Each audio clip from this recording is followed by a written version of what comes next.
পার্শে মাছের ঝাল রান্না করব। পার্শে মাছ আঁশ ছাড়িয়ে কেটে ধুয়ে নিয়েছি।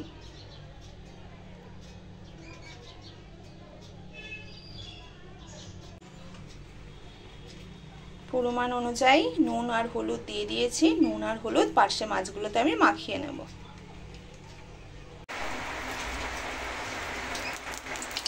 কড়াইতে তেল গরম করে পার্শে মাছগুলো একটা একটা করে দিয়ে দেবো।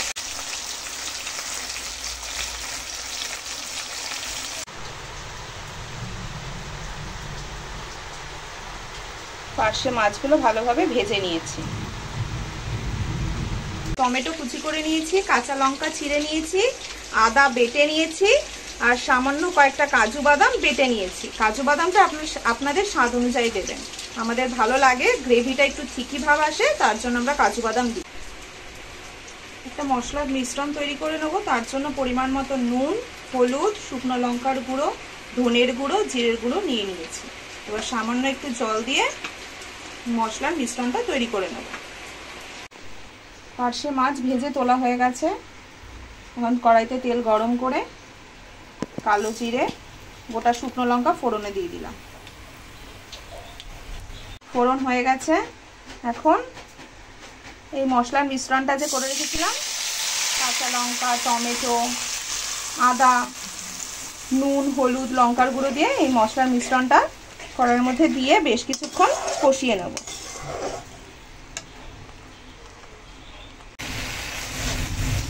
মশলা ভালোভাবে তেল ছেড়ে না আসা অবধি কষিয়ে যেতে হবে, নাহলে মশলা দিয়ে কাঁচা গন্ধ থাকবে, খেতে ভালো লাগবে না।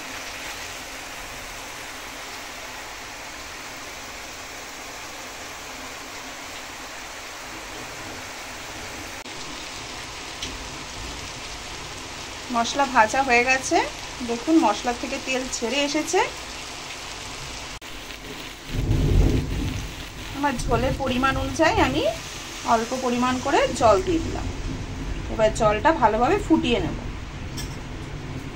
তারপরে মাছ দেব। ঝোল ভালোভাবে ফুটে উঠেছে।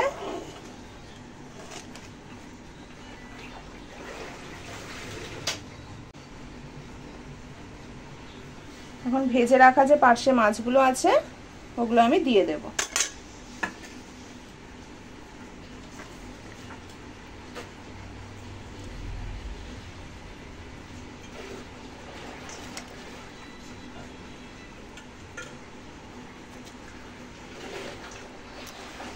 এবার বেশ কিছুক্ষণ আবার একটু ফুটিয়ে নেব মাছের সাথে ঝোলগুলো।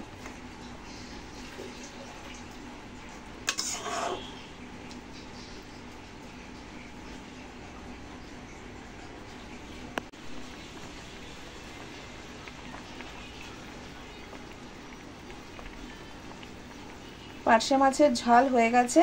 এখন শেষ পর্যায়ে ধনেপাতা ওপর থেকে ছড়িয়ে দিচ্ছি।